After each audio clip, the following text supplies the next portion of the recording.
Welcome to another edition of the Sim Racing Garage. I'm Barry Rowland, and today we have a review on the Fanatec Club Sport Universal Hub, with the promise of being able to attach any wheel we want to our CSW base. All I can say is, it's about time. So let's get to it. Okay, I thought I'd give you a real quick look at what's in the box and how it comes packed before we actually pull everything out and start looking at all the parts and an overall overview of the hub.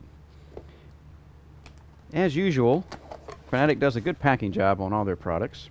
A little foamer there, and everything has its place in the foam. Of course, we have the main hub. We've got 4 different button pods with little push buttons on them, and we've got the little button there with the turn knob on it. I imagine that's for programming it once you have it mounted. We've got little paddle shifters, and we've got big paddle shifters. So you have an option there of what kind of paddle shifter you want to use. And assorted hardware and such. Alright, so that's enough as far as what it looks like when it comes in the box and how they pack it. We're going to go ahead and pull everything out, get it on the bench, and take a closer look. So now we have all the parts out of the box, and we can take a closer look at what's going on here. First we'll look at the button pods. And they have 3 buttons on them. They have a nice click to it, nice spring pressure, not real light but not real heavy. I kind of like the pressure actually. They do have a little bit of wobble to them. We can just demonstrate that to you here. See the button kind of got some sideways or lateral movement to them, but I don't suppose that's going to be an issue. Maybe in the long term it might, but for now it gets the job done. There's brackets on each one of them. This is a short bracket. There is also a long bracket. Look at it this way. And this one is the longer bracket, as you can see when I kind of hold them relative to each other. And this allows you can switch these brackets back and forth. Doesn't matter which way you switch them. We'll stay with the longer bracket one here. And you can see you can move them back and forth, and there's other places that you can mount it, on this side or on this side. So no matter what the spoke configuration is of the wheel you're going to use, I can't imagine you not being able to get this pod mounted to where it's clear. They have an electronic circuit board plug on the end of these. This one is a 4-wire. And for you guys who've actually worked on PlayStations and things like that or other electronic devices, you'll be familiar with this kind of plug. And I was actually a little bit surprised to see that this is how everyone's going to be plugging and unplugging their pods directly to the circuit board. But we'll get to that in a minute. Also, we have what is called the encoder. And the encoder is a 4-way D switch. You can actually push it down straight. You can push it sideways. You can push it up and down. And of course you can rotate it. And this is used in tuning mode so that we can configure the wheel with the force back, spring, dampening, all those good things. Now you can see there's an arrow on the top of this, and the reason the arrow is there is this thing has to be mounted straight up like that relative to your wheel and the hub. So if I had to mount this bracket over here somewhere, then I would loosen these 2 set screws or grub screws, whatever you want to call them, and turn the encoder inside that ring or bracket until it was straight up and down again. So it's easy to adjust, but in the directions, if you get one of these hubs, you'll see that this arrow has to be straight up. Not much else to say about the decoder. It has actually 10 wires because it's an encoder. And again, just a press-in socket or press-in plug that will go into a socket on the circuit board, and we'll take a closer look at that once we get the hub cover off. The shifters themselves, we got the F1 or small paddles, and you can mount them like this, which is more of a relative position as far as downward. And of course they have slots in them, so you can adjust them forwards and backwards. Of course there is no facility for an outbound or outboard adjustment. I imagine you could just get some spacers and longer screws if you really needed it, but usually with an F1 or small, like a 27 C wheel, you probably wouldn't need it, or a 270 rather, C, which would be a Momo number. Smaller wheels, you probably wouldn't need it. Now you can also mount them in a more upward position if you switch sides. You put it over here, and now we have it more up as far as relative to the position in the center of the hub. The GT shifters. They have the same kind of a deal going on, but now you can see there's actually holes in the back of this bracket here that we can adjust this outbound or inbound, which is nice because if you're running anywhere from a 300, 290, all the way up to like a 350, you should have enough adjustment in there to still make this shifter reachable with your fingers, depending on the size of your hand, of course. And also they have the up and down slots in them, so you can actually move them backwards and forwards a bit. Not much to see there. The shifters themselves, you can actually see them here on the hub, and they're very stiff when you use them. You push them down, there you go. So I imagine once the levers will be there, that's going to be a very nice feel to it. Let's talk a little bit about the hub itself. First off, on the top here, you'll notice that these buttons here are actually PlayStation buttons, but when you have this using it on a PC, then they turn into mappable buttons. So you just map them to any buttons in the game. If you didn't want to mount one of these pods because you have a classic looking wheel or something, then you really don't have to, because you do have some button functionality on the top there. Even though when you're driving your wheel and turning and everything, I'm just not sure exactly how practical that's going to be to reach your finger up there in between the spoke or above the spoke and push a button. But hey, it is possible. Also, you'll see this is the tuning button down here that puts it in tuning mode, and then we can actually use these buttons over here in the pad to actually make adjustments without the encoder. At least that's my impression. We'll find out once we get it all mounted up and use it. The hub itself, of course, is just like on the steering wheels. You can see the pins inside there, and the little notch that fits in the groove on our base over here, just like the wheels do. Nice tension on the quick release spring, and it comes in basic black. It does have the hole for tightening the hub up once it's onto the base, just like the steering wheels do, and it does come with that screw in your little parts bag here. Anything else we want to talk about? Yes, the LCD on the top here that comes mounted in the flat position, which you'd have to be standing up to really see what you're doing. I'm sure most people will be pulling this out and putting it in the horizontal position. But while we have it out, let's take a quicker look, or a closer look, not a quicker look. The pins, as you can see, are in a staggered position. Make sure this is focusing well for you. Just like that. There's a couple of screws on the bottom here holding the little circuit board that's attached. And I'm a little surprised again that they're just leaving the pins hanging out like this. I would think that they would make something a little more robust as far as using something that people are going to be plugging and unplugging. But then again, chances are you might not be changing this around too much once you get it set where you want it. Now you can see there's some notches, or rather, not even slots, they're just little nubs sticking up that will guide this so you don't plug it in wrong. You can see the actual plug here. And you can see notches here on the side. So get you a look at that.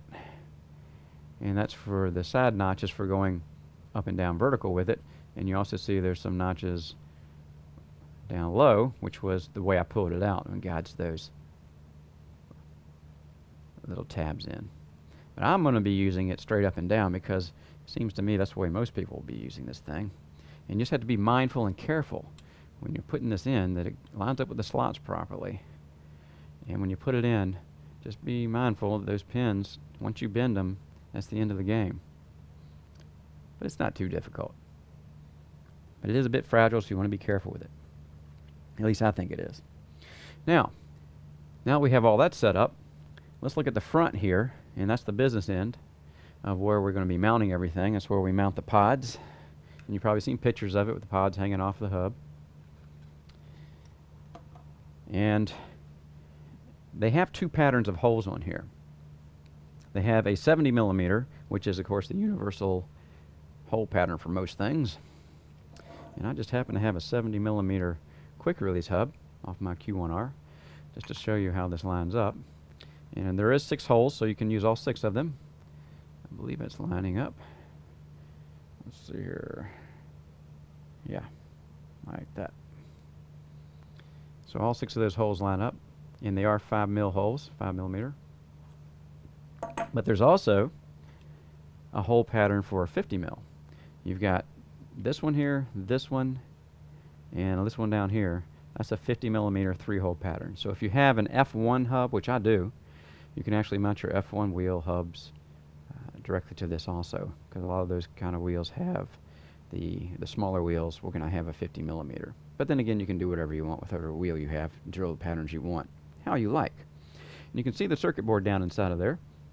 Now these holes here that don't have threads on them, and you have to be careful when you're mounting, you don't want to use the hole that's threaded because that's just for mounting your wheel.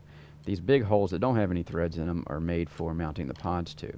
And we'll see how that works as soon as we get the cover off of this hub and see what the circuit board looks like and how we're going to plug things in and how the pods mount and how the wheels mount.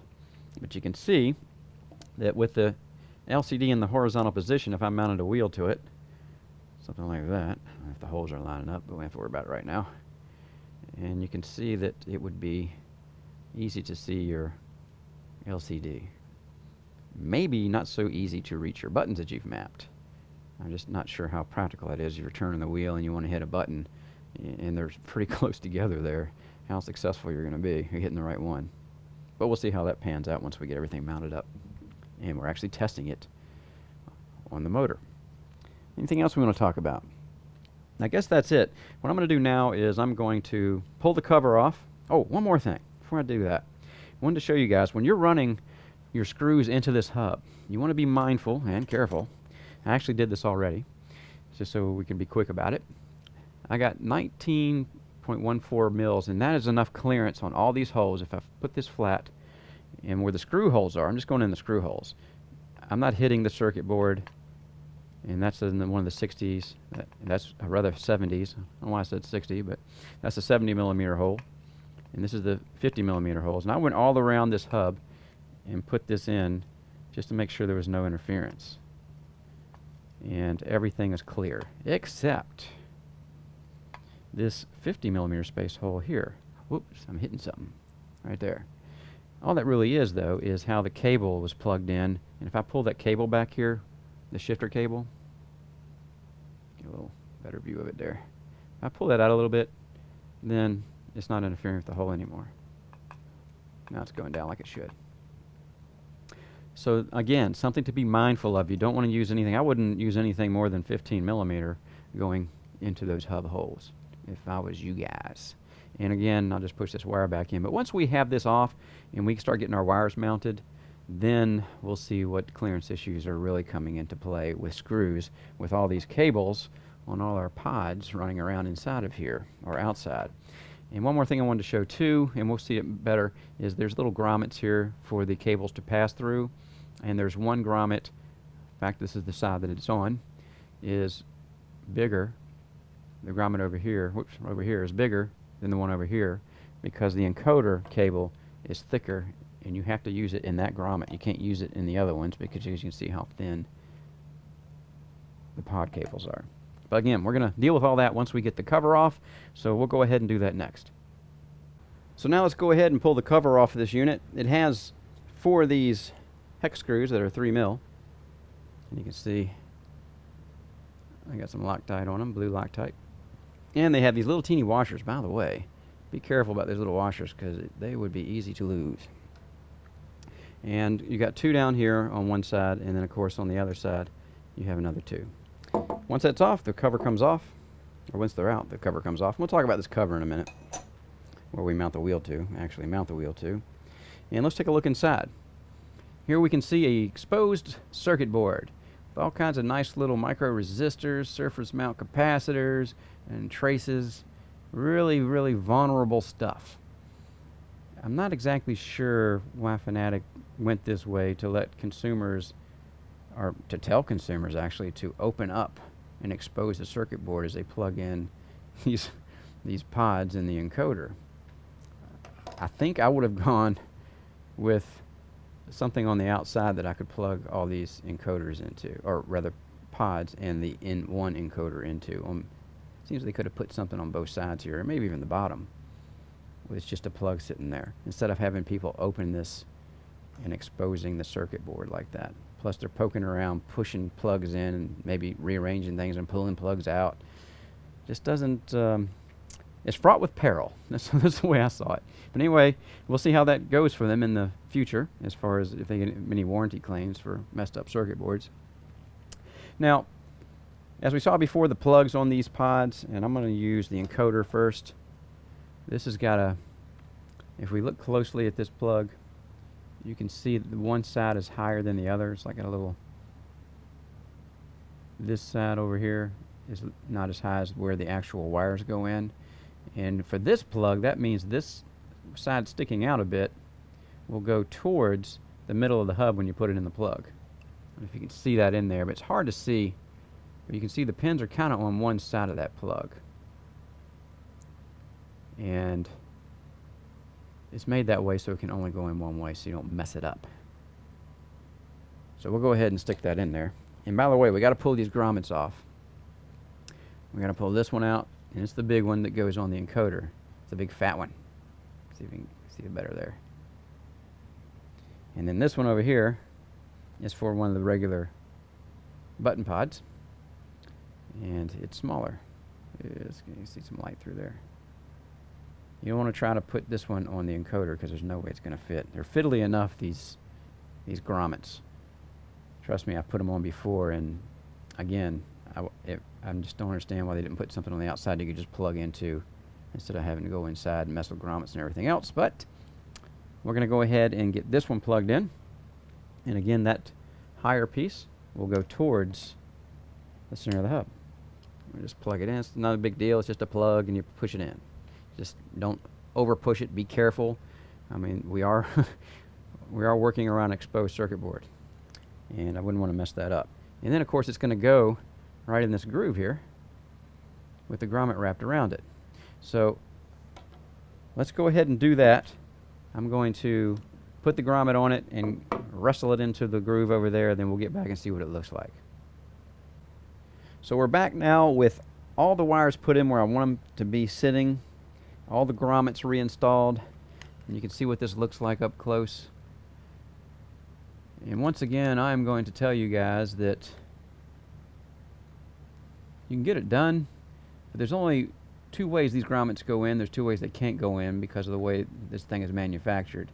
And I've got to tell you, these grommets are pretty darn fiddly, but once you get a couple of them in, you kind of get used to it, and you know what you got to do to maneuver that thing in there so the grommet sits like it's supposed to. And then when the cover goes on, of course, it's going to secure the grommets from going anywhere once that's down tight. So you can see I got stuck going everywhere. Looks like some kind of a distributor cap or something with all the wires coming out the top of it. All right, so it's all secured inside, and this is the configuration I came up with. I changed, if you notice, my encoder from over here coming out to down here because I kind of wanted it all by itself on the bottom once I thought about it. So I wanted on, this is the top of the wheel, of course, and of course you can see I just tore it out of the grommet, so I can just pop that back in hopefully. But that's where I wanted it to be, and I put the long ones with the long bracket pods on the top part, or where it's going to be on the wheel, and I put the short bracket guys on the bottom. I just thought that's probably the easiest way to go about it, and actually I'm just going to pull the top of this grommet up if I can sneak that in there without moving it much. There we go. Well, we're going to have to rearrange it a little bit, but we will fix that before we get the top secured back on. Again, these things, man, once you get your grommets in, I would suggest you go ahead and close this puppy up to keep them from coming out again. But I can't do that because I still want to talk about this part. Now, if you look at this, of course, we saw before that it has screw holes in it. It has the 70mm pattern, a 50mm pattern. But once you take this cover off, it's kind of a nice surprise in there. You can see that there's actually built-up reinforcement points where your screws are going to go. So be it the 50mm pattern or the 70mm pattern, They are all kind of built up, which is a good idea because that's where all the stress is going to be on this hub, just those screws attaching. And putting in as many screws as possible is probably a good idea too. 3 is probably minimal, and it will work, I imagine, but I would like to put 6 in there, and that's probably what I'm going to do when I mount my Momo Mod 30 to this hub. Now we've got to take and affix some screws. I'll show you what those screws look like. These little guys here. Get you a good focus. And you can see it's kind of a square looking thing, and it's got threads on it, and it does not thread into this top, which would have been too easy, I guess, but it does fit in there. And if you can see the way it sits a little bit higher, and that top flange on it that's facing you is higher, and there's a little notch built into it on the bottom, and that's what is going to hold on these guys. It's going to go on top of those and hold them in, and they fit down in there, and they're made to fit down in there like that. So we can see now, get you close, how flush that is once it's fit on there. Right, so unfortunately though, it doesn't just screw into the top. It just sits in the hole. You have to take one of these, and these are those nylon safety nuts, and secure it from the rear. I'm not going to do it all the way just yet. And this is what actually holds all your pods on, is this little connector here, this little fastener.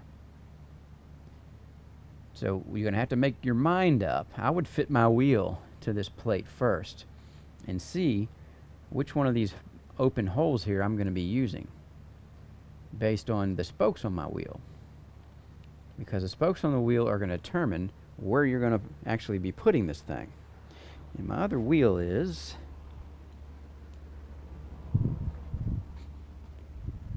I'm going to use this wheel, a little generic wheel. I'll probably be using my Mods 30 and maybe the 27 too, just to play around with them, and with the pods attached still to the wheel. I'm going to try and see how it fits on the hub, so I could use actually the electronics package also, because I have USB on those. But I would hold this up to my wheel and try to decide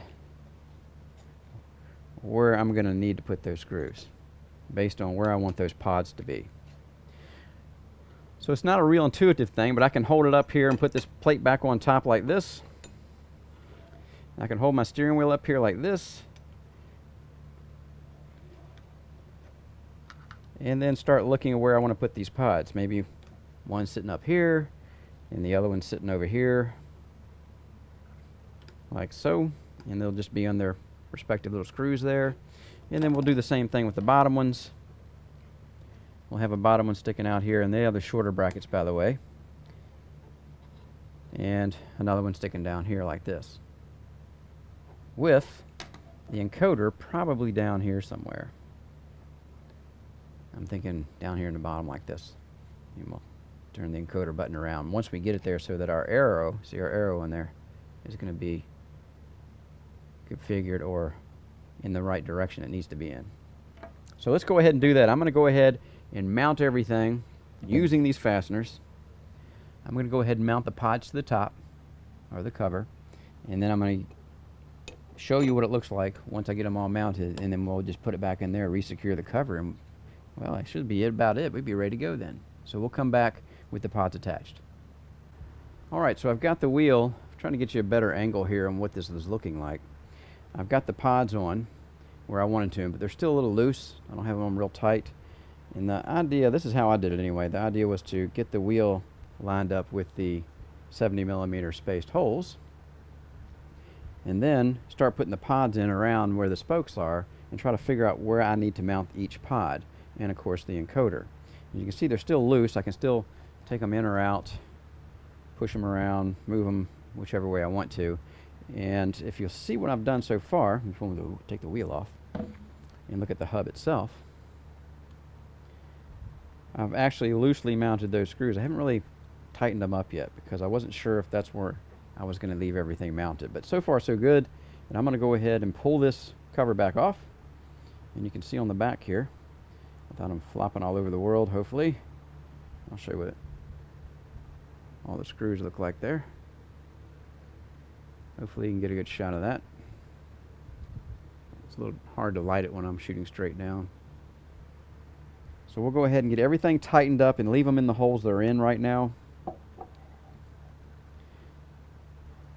And let me give you one more close-up of what that looks like.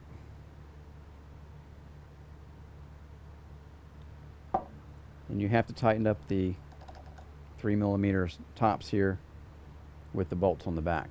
So we'll get all that done, get it all tightened up exactly where we want it before we actually put the wheel on and see what it looks like. So we'll do that next.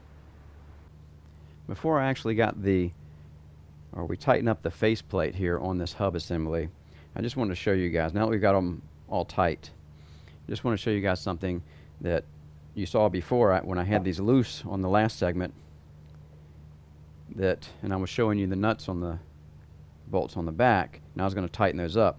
Everything is still plugged in. The pods are actually plugged into the circuit board at this point, and I did all this by hand, got them started, but when I started tightening them and had a 3mm wrench on the top, the hex wrench, and an 8mm on the bottom, when I first put them together and tried to hold it together with two hands while I'm trying to tighten, I noticed right away that this probably wasn't the best way to go about this. I've got a wrench hanging back here that is possible it could slip, and if it hit that circuit board in there like I was discussing before, could be a disaster if it hit that circuit board. So the best policy here, or the best practice, would be to unplug everything, or not plug everything up to begin with, and just work on this front plate and the pods by themselves without this thing plugged in. It's a lot easier. Then you can move this hub as it's exposed now. You can move that out of the way and work to your heart's content on this and slip and drop tools and all you want to without worrying about hurting anything in there. Just much easier way to do it, not as fiddly. All right, so we're going to tighten this back up, but also we have to remember this encoder here. The arrow has to be on top. We're going to have to turn that 180 degrees because this is the top of the hub. And right now the arrow in the encoder is hanging down here, and we need to switch that around. And we're going to do that by, you can see those set screws. There's one there. There's one on the other side. And we just loosen those up, and the whole thing rotates within that bracket assembly. So we're going to tighten this up. Go ahead and put our bolts back in.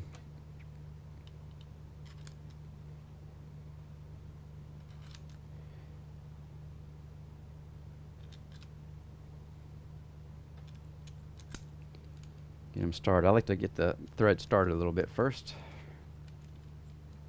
And I take my drill, because I do a lot of work with hex bolts and nuts. I always have a drill to put them back in with. And you want to do a cross pattern on these also. Big time saver, having a drill.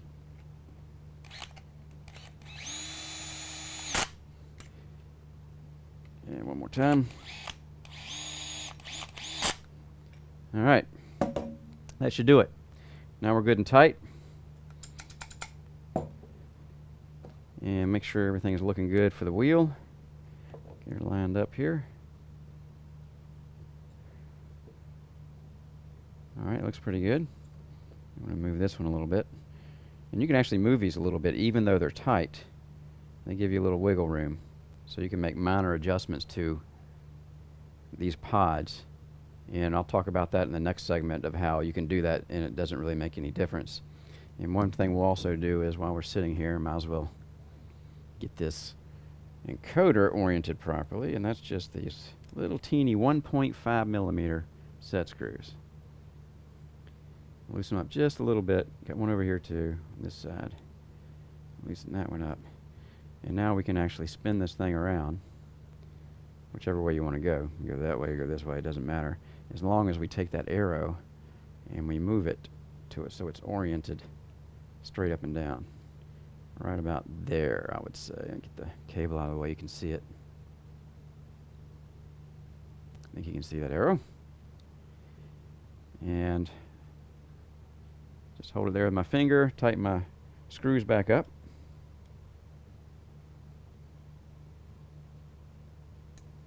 one. These are a little bitty set screws, that's for sure.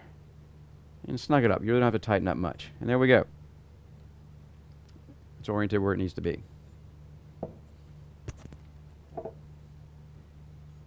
And now we'll go on to the final fitting of the steering wheel and getting everything tightened up.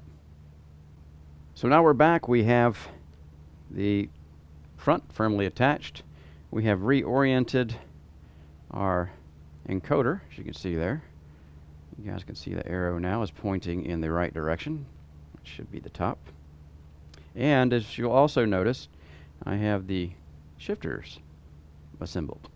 Didn't have that last time. Now, one thing I found out once I put my steering wheel on, and all lined up like I wanted it to be, I reached down and grabbed the shifters, and I have them all the way out on the brackets that we saw before in the beginning. We were going through the overall view. I have this in the last hole on the outboard. Because I have short fingers, it allowed me to grab the shifter paddle easier than being inboard, which is nice to have these adjustments. So, and then everybody will adjust it to whatever feels right to them.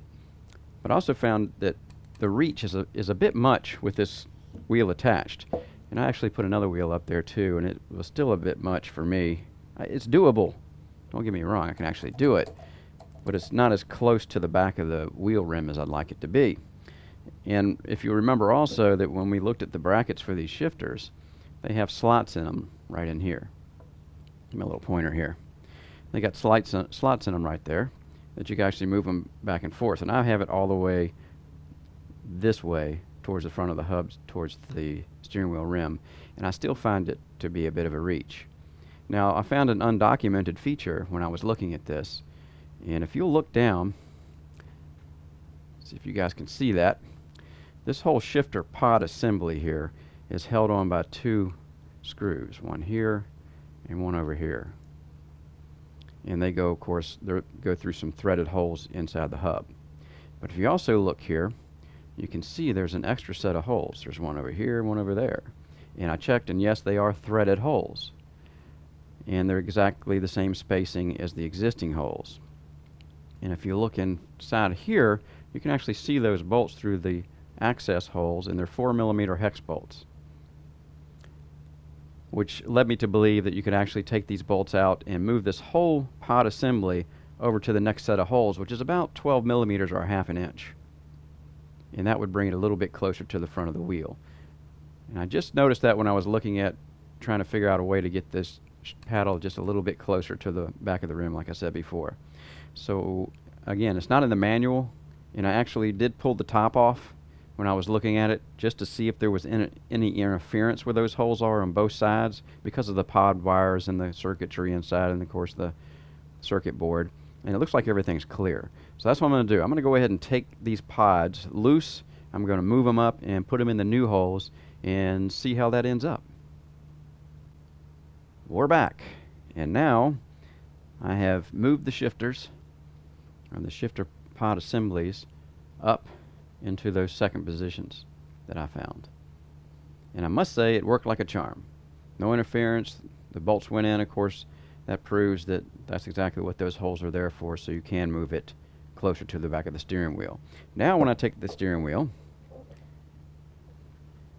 and put it back on, I can actually reach it much easier. It really made a big difference, just that ½ inch.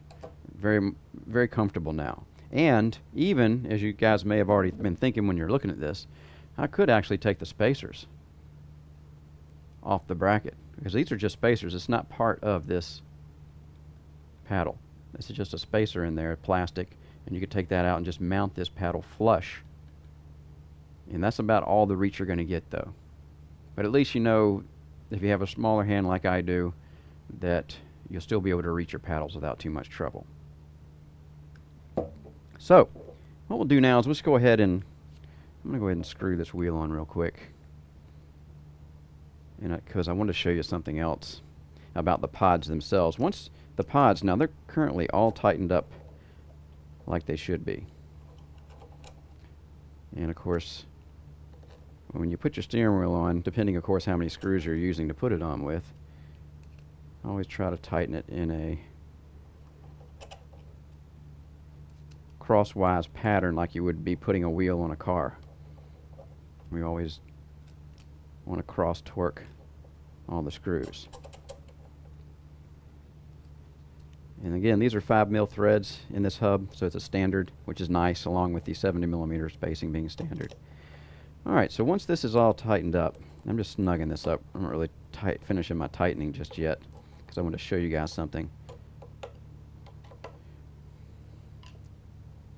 The pod over here, see if you can see that, is a little bit closer than the pod over here to this part of the steering wheel. Now remember, everything is already tightened down on my pods on the plate, and I don't want to have to pull everything apart and pull the plate back off to loosen that nut to move that. But the good news is, even with these brackets that hold these pods not being snug and tight, you still have a little bit of flexibility to move the pods a little bit laterally, not in and out, but laterally. If I loosen these screws up on your wheel, almost tight. Spin the whole wheel around. Once I have that loose, I can actually take this pod, see if you can see that, and with both hands just give it a little nudge and it will move a little bit. See? So I'm trying to line it up pretty much how I have the other one, and that's a lot closer than it was before. Now you're probably thinking, well, geez, if you can move it, isn't that too loose? Well, considering what's going to happen here once I tighten the steering wheel down, and again, you don't want to over torque this stuff. It really doesn't take that much to hold it, especially when you have 6 screws.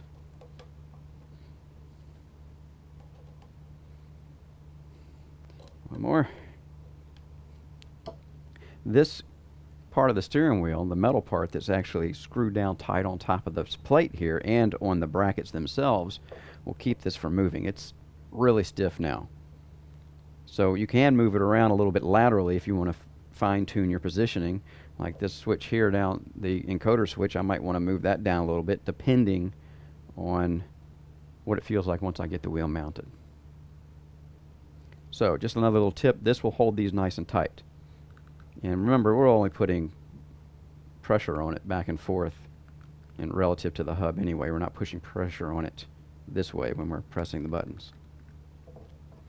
And now the shifters feel much better. I'll be able to reach over and grab that with my middle finger. I use my middle finger for shifting with no problem. And again, if I did want another, what is that, a little over 1/4 inch or so, I could actually pull that spacer out. But that would be it as far as how far I could get these paddles as far as close to my wheel. So we got everything mounted now. I guess what we're ready to do is mount the Fanatec CSW wheelbase over there to my Stage 4 rig. I got to pull the Bodner wheel off to do that. And once we have all that done, we'll come back with the wheel mounted and do some programming. Now also, one more thing. You can see the LED is flush. What I'm going to do, because when I'm sitting down and I got this wheel facing me, I don't want to have to stand up and look straight down on that LED and see what I'm doing when I'm using the encoder down here. See, now I can see a lot better and using the encoder here. Now again, these buttons, I'm not sure how practical that's going to be trying to use these buttons. Now if the pod, even if the pod's out of the way, if you're driving and you need to reach a button, I just don't know how practical that's going to be, even though it is doable. Let's give you a better look there. So now let's go ahead and rearrange the Stage 4 rig with the proper wheel bases. And then next we'll come back and we'll do some programming on the wheel itself. So now I have the Fanatec base and hub all mounted up to the Stage 4 rig. And I thought I'd show you the driver real quick and how the buttons relate to the top PlayStation buttons that are located on the top of the hub. If you go to I'm going to go to the first pod over here on the right and press the 1 button. And you can see that that 1 button is lighting up blue.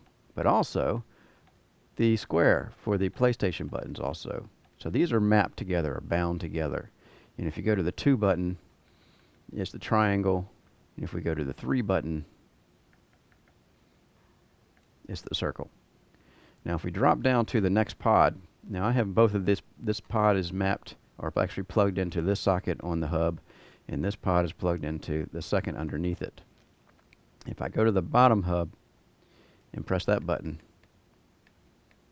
you can see the 1 is actually pressing, but there's nothing mapped to that button. It's its own button.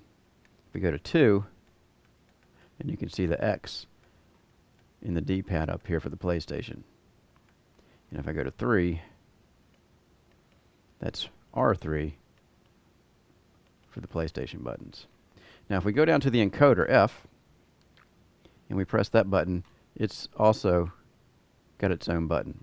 Nothing else is mapped to the press. However, on the D-pad, it's directly mapped to the D-pad up here. If I go left, that one lights up. If I go right, that one lights up. And of course, up and down. And they're all lighting accordingly. If we go over here to this pod, and I'll have these pods set up here and here. I don't have one in the middle plug or socket. So I got to plug in the socket up here. I got the plug in socket down there. If we go to the first button here, it corresponds to the select button on the PlayStation pad. The second button, and I'm looking around here and don't see it's mapping to anything up here in the PlayStation. So again, like the 1 button over here, the 2 button over here doesn't map to anything else. It's not bound to another PlayStation control. If we go to 3, right away we can see 3 is blinking. It's actually up here on start. So we'll go to the next pod and go with its first button. Remember, it's actually in this socket, and it relates to L2. Button number 2 goes up to L3, and button 3 is actually R2. So the shifters themselves are L1, and if we go over the right shifter, R1. So there's a lot of this stuff that's bound to here, so you have to map, you can't map 2 individuals. In other words, if I wanted to map over here 1, we press 1, you can see it's lit up L2.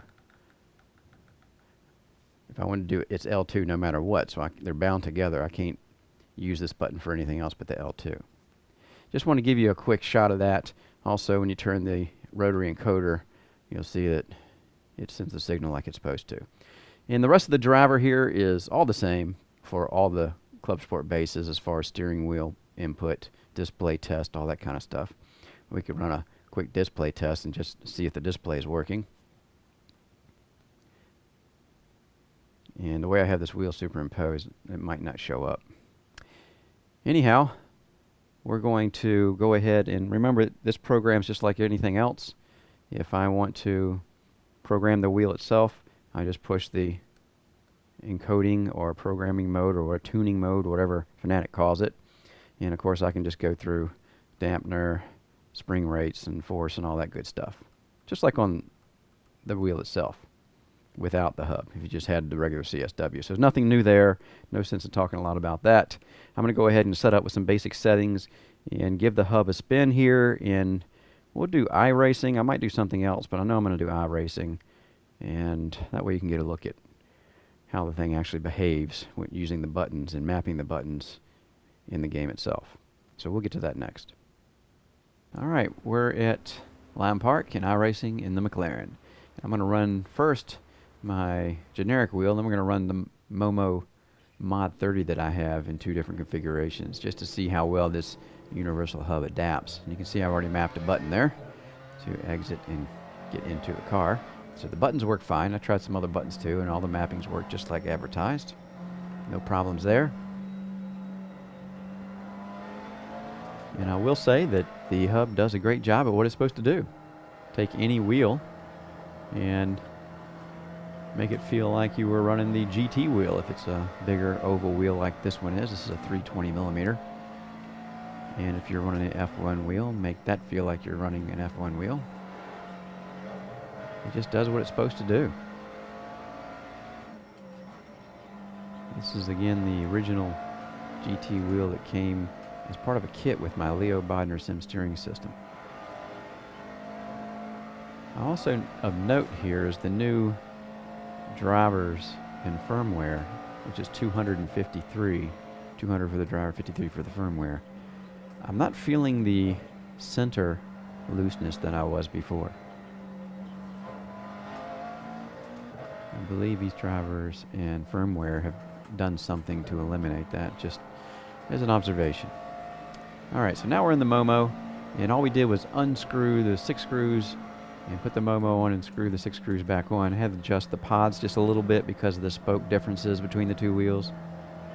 And I must say, this is one of my favorite wheels, and it's great to be able to use it on the CSW.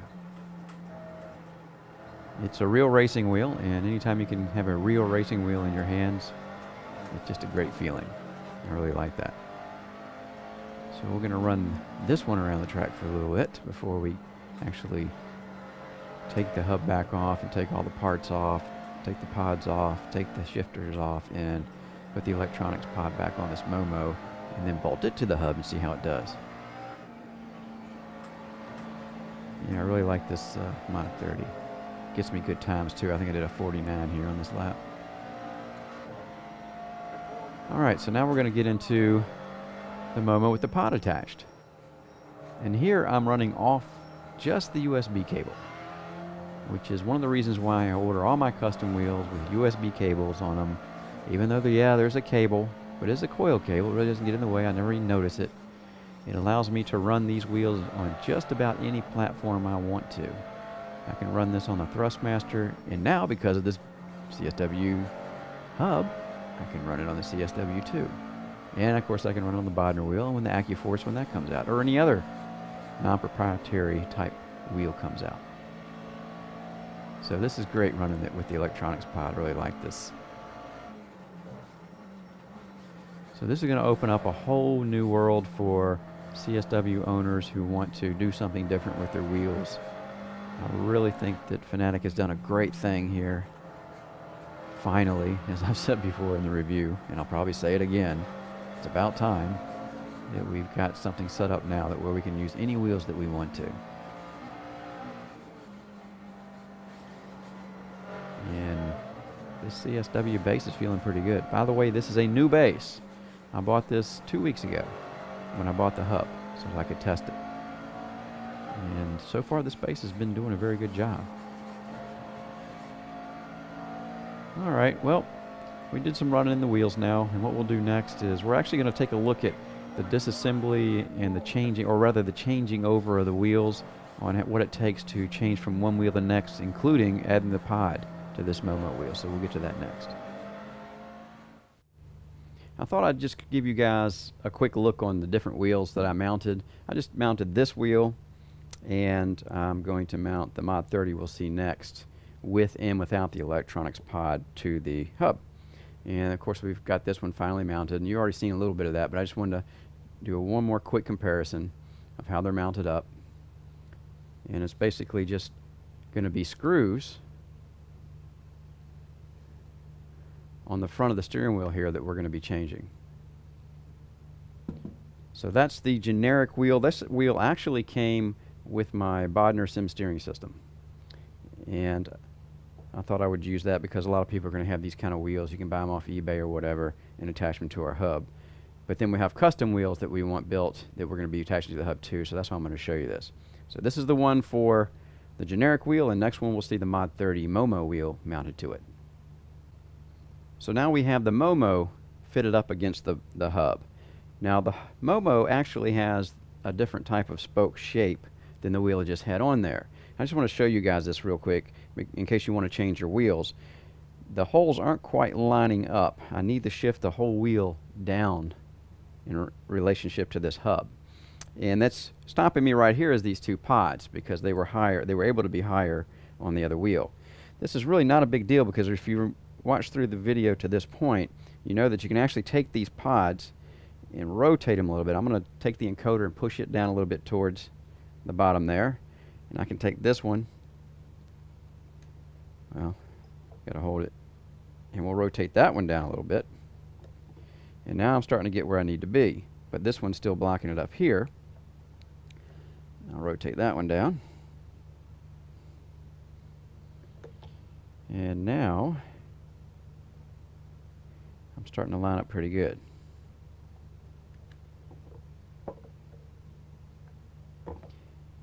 guy's got to come down some more. And we'll get that down here, down to our encoder. And you see our encoder's getting pretty close to the bottom spoke there, but that's okay. We can actually push it back a little. And again, it's a little fiddly. You just have to keep playing with where the pods are located. And it's really the two bottom ones that are only the problem for me. Oops. And you can see they move just a bit. Just enough to get out of my way.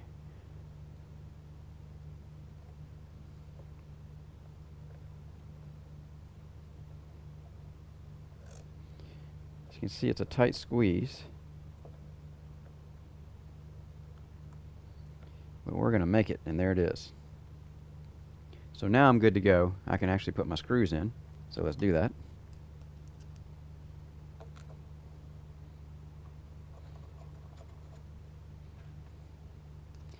And again, I'm going to do a cross pattern when I tighten these screws up. Get a little, get her started there.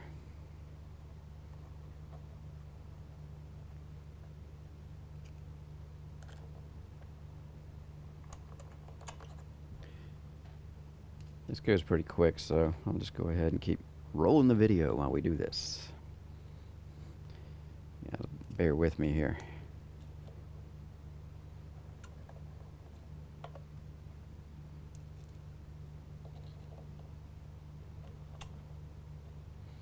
All right, we'll look at the final orientation here and make sure my D-pad button is still working. It looks like it is. Still rotate it, no problems there, no clearance problems. I might want to get this pod back up a little bit just because I like things to kind of look neat and match every chance I get. And the top ones we didn't have to do anything with. If anything, if I was just going to run this wheel alone, I might even take these off and slide them down some more. But maybe not, because if you look on this particular wheel, when I'm usually running this wheel, my thumbs are up here when I'm running it on these ergonomic sections up here, which is really comfortable. And of course, if I'm doing that, doing my shifters, my thumbs are up here, then these buttons aren't that far away. So I might just leave it alone just so I can go to different wheels and make it easier on myself. So once that's all done, remember we can just snug all these screws down here. And that's going to tighten down on top of those brackets on the hub so they won't move anymore. Oh yeah, nice and tight. And there we go. Now we're ready to use the Momo wheel, which at this point you probably have already seen running in the video, the way I'm going to do the video. But I just want to show you guys how that worked. Now what we're going to do is we're going to take the Momo back off. Remember, this is a custom Sam Maxwell wheel with the electronic pod, this guy here. And we're going to put this back on the wheel and mount the whole assembly to the hub. But to do that, we've got to take all of our pods off. So we're going to go ahead and take all the pods off, get everything normaled back up, get the electronics pod back on this wheel, and we're going to use some longer screws like these as opposed to these short screws, because we have to go through the wheel and that electronics pod to be able to make it to the hub. So we'll go ahead and take all the pods off and get everything normaled up, and then we'll come back with it mounted with the electronics pod on it. So we're back with the Momo mounted to the pod as it comes from Sam Maxwell Customs shop. And I just want to show you on the back before I close this thing up that the screws actually are they're longer, of course, because they have to go through the pod and attach the hub plate to the back. But they're a nice height. I don't have any fear of it interfering with anything inside the pod, or rather the hub. This is not the pod. Now, all you got to do now is take the hub and attach it to the plate, which is simple enough. Goes right on like that. And we'll throw our long bolts back in again. And you also notice I took the shifters off because I don't need them with this wheel. This wheel has its own shifter paddles. No sense in leaving the other ones on.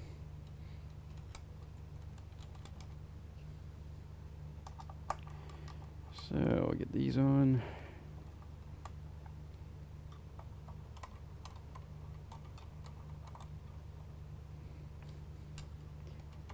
Again, I'm always tightening and cross patterns.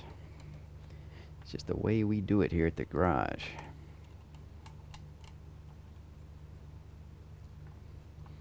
All right, we're nice and snug.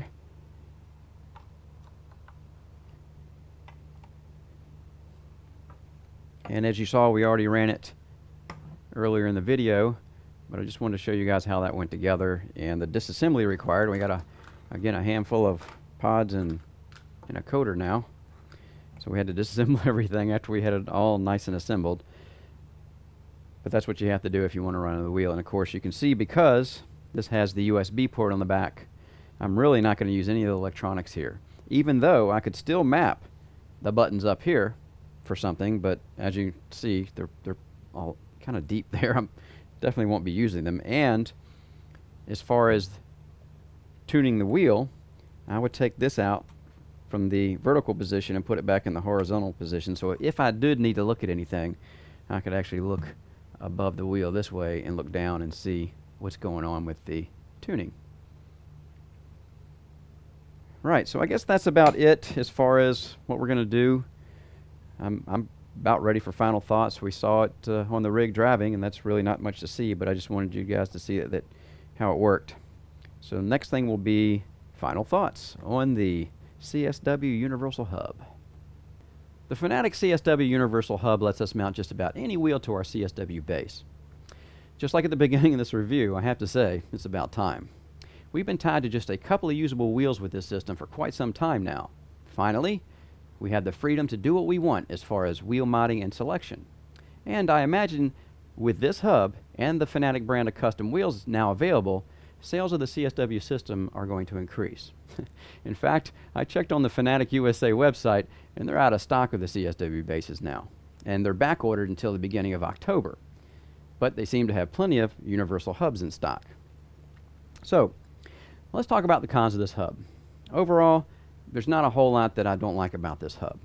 The biggest con for me personally is that I think they could have made it easier to assemble this hub with just a couple of minor design changes. I don't like the fact that you have to open the hub, exposing the main circuit board to the outside world and the hazards that live here. You're going to have customers plugging and unplugging the circuit board sockets. That's going to put a lot of unnecessary wear and tear on the circuit board itself. And the wires that come from these button pods and go to the circuit board have been terminated with circuit board plugs, which are really not meant to be repeatedly plugged and unplugged, as I did swapping between different wheels for this review. And when I actually pulled on the plugs to unseat them from the circuit board sockets, I gotta say I really didn't have a lot of confidence about the durability of this setup. Instead, they could have put sockets for the button pods so they plug in on the perimeter of the case of the hub itself, which leads to another con. To assemble the pods to the hub, you have to again open and expose the circuit board. Using brackets that have a countersunk bevel with matching flathead screws, which would go into threaded holes on the front of the hub, just like the holes for mounting the wheel, I think that would make a big difference. Just making these two changes would make a much simpler and quicker wheel change-out process and eliminate any unnecessary strain on the hub circuit board itself. Now, the pros of this hub are very easy to see. Like I mentioned before, now we can use just about any wheel we want, even one with a 50mm bolt pattern. And this opens up a whole new world of modding and wheel selection that up to this point pretty much had been closed to the fans of the CSW system. I also like the fact that there are 2 shifter pod locations available on this hub, which gives more options than just the slotted holes you see that are in the paddle mounting brackets themselves. And that gives us more range for the reach and adjustment of that reach of our shifters themselves. Also, I never had any operational problems while using this hub. It did everything it was designed to do and never missed a beat. With a couple of the previously mentioned design changes, this hub could be pretty much bulletproof. If you have a Fanatec CSW wheel system, I highly recommend this hub. It will give you the freedom to do things with the CSW base that before were very difficult to do. Well, That's all for now. And don't forget to subscribe to our channel or just check back often for reviews on sim racing hardware. I'm Barry Rowland, and thanks again for watching the Sim Racing Garage channel.